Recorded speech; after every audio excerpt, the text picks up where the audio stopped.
इसलिए वहाँ एवोल्यूशन होता है ज़्यादा। जब चीज़ भर जाती है, जब कोई मछली ने ये सोचा कि मेरा पेट पूरी तरह से भर गया, तो फिर वो ज़मीन पे आने लग गई, तो फिर वो कछुआ हो गई। फिर कछुए को लगा कि भाई मेरा हो गया अभी काम, अभी मुझे आगे को देखने का। जब उससे तृप्ति हो गई तो वो आगे को गया, तो उसका इवोल्यूशन हुआ और उसके 4 पैर खड़े हो गए, वो जानवर हो गया। रेप्टाइल से वो मैमल हो गया। उसे जानवर से आगे उसको जब जाने का था, उसने कहा कि चलो भैया अब घास वास खा ली, सब कुछ हो गया, अभी आगे को देखने का है, तो फिर वो चिंपैंजी हो गया। चिंपैंजी के आगे उसने सोचा कि इससे तो होता नहीं, और भी ठीक से खड़े होकर देखो है क्या दुनिया चारों तरफ। ये जब उसने चीज सोची तब वो जा करके मानव हो। तो जो भूख है वही नाभि चक्र की खींच है। अमीबा भूख से ही मछली बनता है, मछली भूख से ही कछुआ बनती है, और मनुष्य भी एक ऐसी भूख है जिससे अति मानव बनता है, जिसे हम अध्यात्म की भूख या आत्मा की भूख कहते हैं। यह भूख ही है जिसे सीकिंग अंग्रेजी में शब्द है, खोज का रूप बदलते जाता है। जैसे बीज में से पहले पत्ती निकले, पत्ती में से फूल निकले, फूल से सुगंध निकले, उसी तरह एक से दूसरी चीज निकलती जाती है। अब जब मनुष्य स्थिति में जा करके अगर आपको आत्मा की खोज नहीं है तो आप किसी काम के नहीं। आत्मा की खोज करना मनुष्य का धर्म है, और वो भी यही नाभि चक्र में ही होता है। अब जब आत्मा की खोज में मनुष्य आ गया, और उसको अगर खोज जड़ता की है और मैटर की है, तो वो आत्मा को कैसे खोजेगा? समझ में आ गई बात? तो जो दशावतार अपने यहाँ बताए हुए हैं, उसमें से 7 अवतार अपने पेट ही में होते हैं। 7 अवतार कम से कम। 8वां अवतार राम का बताया गया है। अवतार भी क्या है? लीडर्स हैं हमारे पेट में। जो ये 10 गुरु हैं, मुख्य गुरु जैसे ज़ोरास्टर आदि मैंने आपसे बताए थे, नानक, जनक, जो दत्तात्रेय का अवतरण है, जो कि प्राइमोर्डियल मास्टर का, वो पेट में होते हैं, वो हमारे धर्म को जमाते हैं। अब इवोल्यूशन मनुष्य का हो गया, तो उसके सामने पहले एक सबसे बढ़िया राजा लाने की जरूरत थी, दिखाने के लिए कि सबसे आइडियल राजा कौन है। तो राम का अवतरण है। ये लीडर्स हैं। अवतरण क्या होते हैं? लीडर्स होते हैं, क्योंकि बगैर लीडर के इवोल्यूशन नहीं हो सकता, और ये लीडर परमात्मा के अंश होते हैं, इसलिए उनको अवतार कहा जाता है। तो राम का अवतरण हो गया। राम संसार में आए बताने के लिए कि एक आइडियल राजा कैसे होना चाहिए, राजकारण कैसे होना चाहिए। 8000 वर्ष पहले ये हमारी चेतना में बात आई। 8000 वर्ष पहले, जब इंग्लैंड में शायद वहाँ पे सूअर रहते होंगे, या अमेरिका में तो पता नहीं मगरमच्छी रहते होंगे। यानी यहाँ तक हमारे यहाँ जो गजेंद्र मोक्ष लिखा गया, आप लोगों ने पढ़ा होगा, गजेंद्र का मोक्ष हुआ था। तो जो पहले जानवर थे अपने यहाँ, बहुत बड़े बड़े जानवर थे, जो मैनमथ वगैरह, उन जानवर में से सिर्फ एक हाथी बचाया गया था। वो हाथी का जो बचाना था इवोल्यूशन में, क्योंकि विष्णु शक्ति से होता है ये कार्य, इसलिए वो गजेंद्र मोक्ष की अपने यहाँ कहानी। उनमें से हाथी बच गया। हरे जो स्तर पे इवोल्यूशन होता है, उसमें से कुछ लोग तो बचते ही जाते हैं। जैसे मछलियां भी आजकल है ही, हाथी भी आजकल है ही, इसी प्रकार धीरे धीरे इवोल्यूशन होते रहा। 7 इवोल्यूशन तक हम लोग कह सकते हैं कि पहला इवोल्यूशन परमात्मा का जब मनुष्य के रूप में होने का हुआ, तो वामन स्वरूप, छोटा आदमी बन के वामन बन के आए थे। उन्होंने पहले ये दिखाया कि मनुष्य जो है वो तीनों लोक को जीत सकता है। मतलब ये था कि मनुष्य जो है वो 5 तत्वों को जीत सकता है। ये वामन स्वरूप। उसके बाद में परशुराम का जो अवतरण हुआ है, उसमें उन्होंने ये दिखाया कि मनुष्य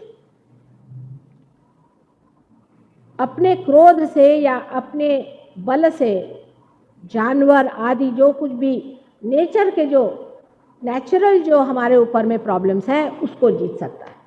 इसलिए परशुराम का अवतरण हुआ। उसके बाद राम का अवतरण तब हुआ कि जब ये दिखाना था कि मनुष्य अपने अंदर ऐसी स्थिति कर सकता है कि राजकारण में वो अपने को दूसरों का लीडर बना सकता है और सबको परमात्मा के रास्ते में ले जा सकता है, जिसको कि फिलॉसफर किंग कह करके लोगों ने बताया हुआ है। वो अपने यहाँ श्री राम का उदाहरण है। अभी बोलो अपने यहाँ के जितने राजकर्ता उनसे पूछो कि राम का उदाहरण लो, जिन्होंने सीता जी को छोड़ दिया। अपने घर वालों का त्याग करना ही चाहिए अगर आपको राजकारण में आना है तो। अगर वो अपने से चिपक गए तो हुआ कल्याण देश का भी और आपका भी। जिसने इस मक्खी को पहचान लिया वो बड़ा भारी राजकारणी है, वही राजकारण कर सकता है। इसलिए श्री राम का अवतरण संसार में हुआ, लेकिन वो अपनी पत्नी से बहुत प्रेम करते थे और इतना ही नहीं, बड़े भारी पिता स्वरूप वो हैं। अब अगर समझ लीजिए आपके हाथ में, मैं ऐसे कहूँ कि हाथ रखो बेटे, अगर आपकी ये पकड़ा जाए राइट हार्ट, इस पे राम का अवतरण है, तो आपसे या तो आप अपने पिता से नाराज़ हैं और या तो आपके पिता में बीमारी है कोई, या तो उनको हार्ट का ट्रबल है आपके पिता को, या अगर आप पिता हैं तो आप अपने बच्चे से ठीक नहीं हैं। देखिए कितनी कमाल है। आप ऐसे बैठे हुए हैं, किसी के बारे में सोचें और ये चीज़ की अगर पकड़ आ रही है तो इसका मतलब ये है कि आपका पिता का जो तत्व है वो गड़बड़ है।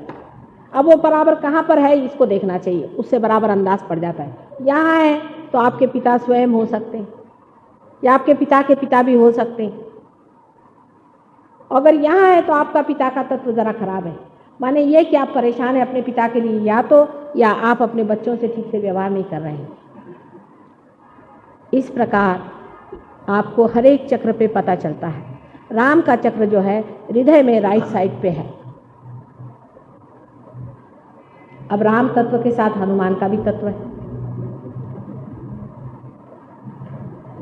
हनुमान का तत्व जो है उसी से हम विचार करते हैं, उसी से हम फ्यूचर का सोचते हैं। वो बड़ा ज़बरदस्त तत्व है। जब सहयोग में आप पार हो जाते हैं, आपको कोई भी काम कराना हो, कहना हनुमान देख तू कर दे, अब तो आपका कनेक्शन हो गया ना, हो जाता है कोई सा भी कठिन से कठिन। लेकिन पहले आपको अधिकारी होना चाहिए। आप अधिकारी नहीं तो वो कुछ थोड़ी सुनेंगे, लेकिन अगर आप अधिकारी हो जाए, कह दिया चलो हनुमान जी बस काम खत्म, बस कहने की बात, वो दौड़ गए। वो तो बड़े तुरंत दौड़ते हैं, पर आपका अगर रामचंद्र जी का एक चक्र खराब है, कुछ नहीं बनने वाला काम। हम तो बैठे बैठे लंदन में ही काम करते रहते भाई। हनुमान जी सुबह शाम तक दौड़ते हैं, इधर में भैरवनाथ जी दौड़ते रहते हैं। आपके अंदर भी सब है, आपकी वो भी मदद कर सकते हैं। हनुमान जी को अंग्रेजी में, मतलब क्रिश्चियनिटी में उनको गैब्रियल कहते हैं, सेंट गैब्रियल। और भैरवनाथ को कहते हैं सेंट माइकल।